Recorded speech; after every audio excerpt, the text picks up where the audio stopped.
สบายดีพี่น้องสบายดีตอนนี้อากาศห่วมมาเย็นๆแต่ว่าฝนก็บ่ตกดอกพอดีน้อยวันนี้โซมาฮอดบ้านคุณแม่ก็นั่งคนใช้แล้วปัจจุบันนี้ในบ้านเพิ่นมาฮอดบ้านพอดีเอาเครื่องลงแล้วจะไปต่อโอ้ยเมื่อยน้องชายก็เมื่อยเนี่ยบ้านหยังล่ะเพิ่นเอิ้นบ้านโคกสานบ้านหยังเกาะบ้านโคกสานบ้านโคกสานอันจังหวัดอำนาจเจริญจังหวัดอำนาจเจริญ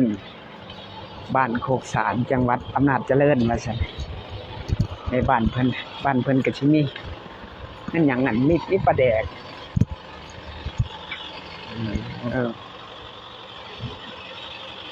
โอ้ยดอกไม้บักงามๆตัวละบ้านคุณแม่นี่โอ้ยทหารยามหลายกระเดียกระดอ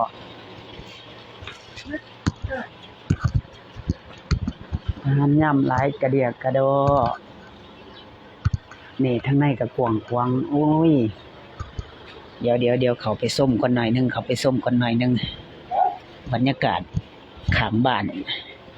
ในบ้านคุณแม่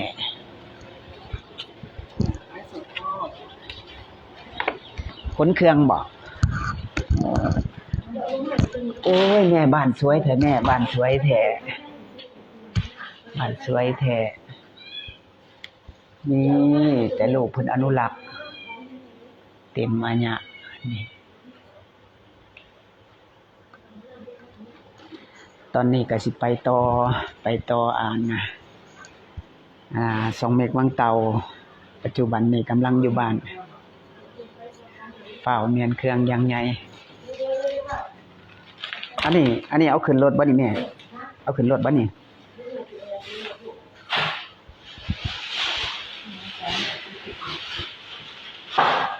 ผู้ใดละเฝ้าบ้านเนี่ยอ๋อมันเพิ่นลูกมีแต่สวยๆอันมีหลวงปู่หมั่นลูกก็ศรัทธาได้นี่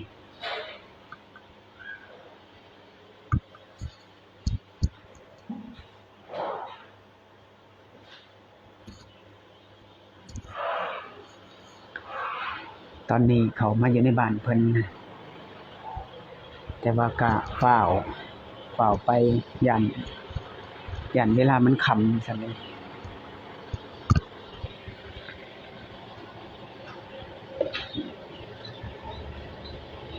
โอ้ย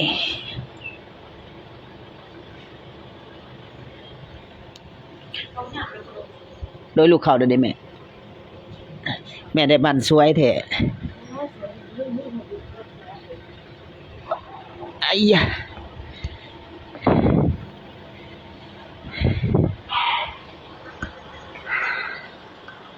รถติดไว้เลยกำลังตีไว้เลยย่านนั้นบ่ทันงานเต็มที่ซูเปอร์เมื่อยน้องเมื่อยเต็มที่สู้ๆใกล้สิยังอันนั้นน่ะจักกิโลล่ะลุงนี่ไปหาน่ะ170 มันก็สิใช้เวลาอยู่ประมาณ2 ชั่วโมงเนาะแม่น2 ชั่วโมงฮอด2 ชั่วโมงก็น่าจะฮอดอุบล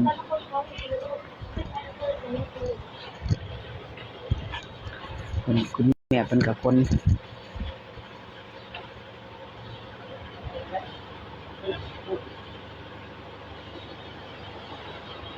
อนุญาตเด้อผู้โทรมาก็ได้กำลังไลฟ์สดอยู่อยู่บ้านคุณแม่ก็นั่งคุณใช้เป็นกำลังเอาของลงเพราะว่าสิเฝ้าไป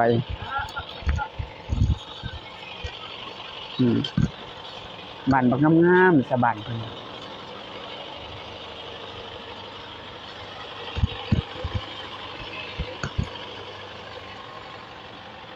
อันนี้ปลาแดกตำบักหุ่ง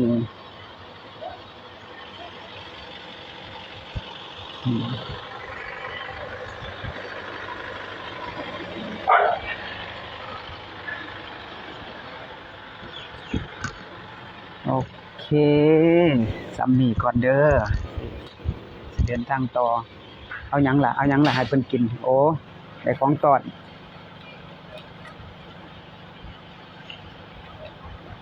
พ่อแม่เลี้ยงลูกไว้หลายตัวนี่ของเพิ่นเบิดบ่4ตัวนี่โอ้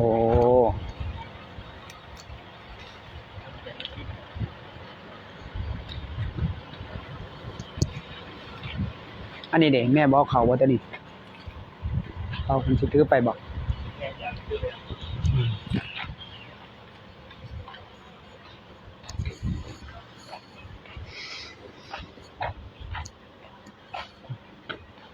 ทำเลบ้านเพิ่นก็สิดีเป็นบ้านนานาบ้านเก่าแก่อันนี้ก็จะเป็นบ้านนานาบูฮานอ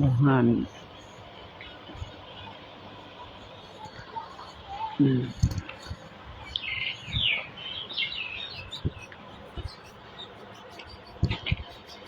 อ่าบ่เคยมายามบ้านเพิ่นจักเทื่อผู้ขาก็ได้มื้อนี้ได้มายามมาฮอดดีใจ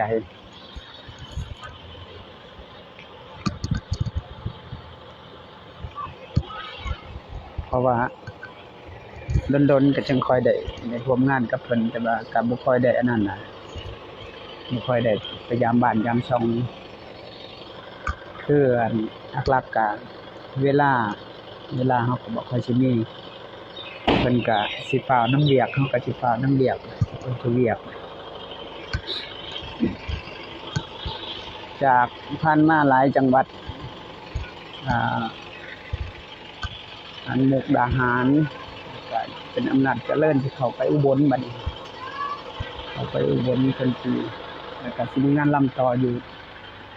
ช่องเมฆบางเตานี่แหละประมาณนี้แหละคืนหนึง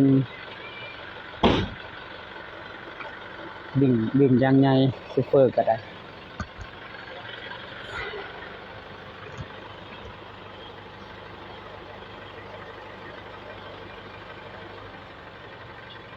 เขาอยู่พี่อยู่บ้านของอันนั้นคุณแม่อันนั้นคุณใช่ตอนนี้เอาไปบ่แม่เอาไปบ่นี่โอเคเอาไปกินก็ได้ก็ได้นั่งไปสบายโดยโอเคเอ้ากินไก่เข้าไปนำแม่ไปให้อ้ายไปให้พ่อบักหน่อยอ๋ออืม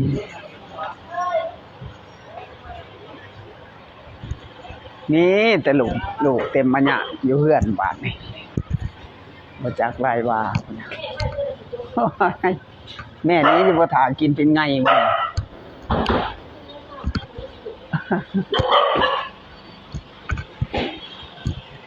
ไปเดินบัดนี้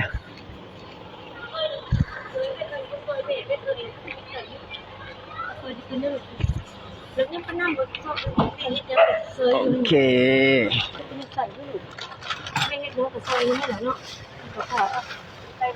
เอาไว้ทั้งหนาจังอันเอาไง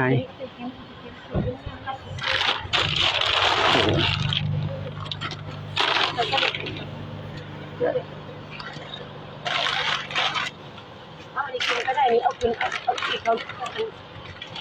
ขาจำมามีกินจำ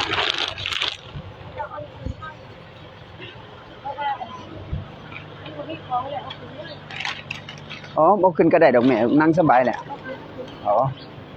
โอเคสิมื้อแรงใส่ชุดนี่บ่นี่จะสวยๆนี่บ่เอายังไปเนาะใส่ชุดนี่บ่บ่อันนี้บ่ได้ใส่ชุดนี่บ่เอาคือมันใส่อ๋อ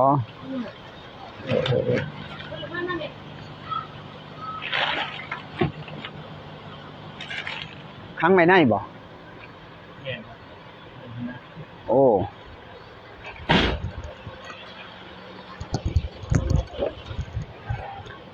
ไปต่อบัดนี้เดี๋ยวเอากระเป๋าแม่ไปพุ่นโอเค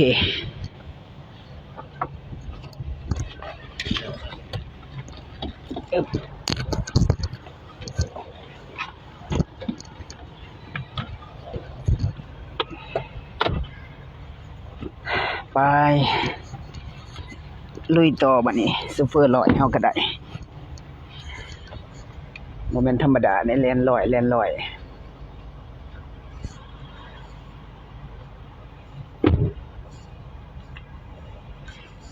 น้องเปิดแอร์แห้งโพดบ่สิเย็นๆได้นี่ เย็นนี่ลงอีกนี่โอเคมันนั่นอากาศมันบ่ค่อยสิร้อนปานใดขึ้นแม่ขึ้น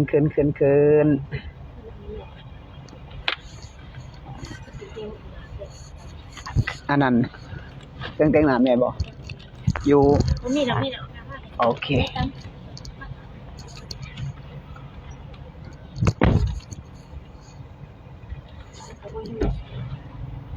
บางคนนี่แต่งหน้าบ่ได้ในรถนี่เป็นวินนี่ ได้ตัวเม็ดเนี่ย เอา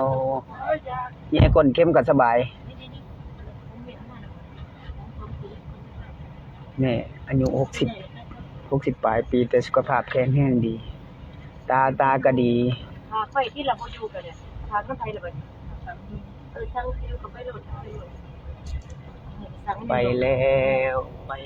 ดนี้ บอกไปช่างกันช่างอันบอกคนอยู่ใส่ล่ะบอกไปแล้วก็ไปเบิ่งแน่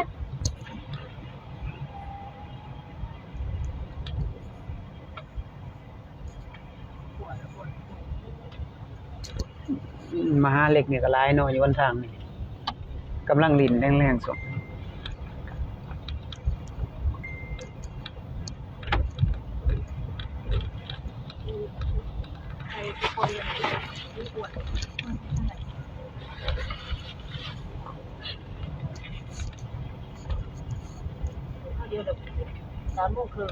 แม่นเวลาคือว่าไว้ก็เดี๋ยวก็ดอก ค่อยเล่นรับก็ต้องช่วยแม่ของตัวเองก็ไม่เก็บนะลูกถุงกางเกงเนี่ย โอเค ยังไม่ได้ซักนะหนูต้อง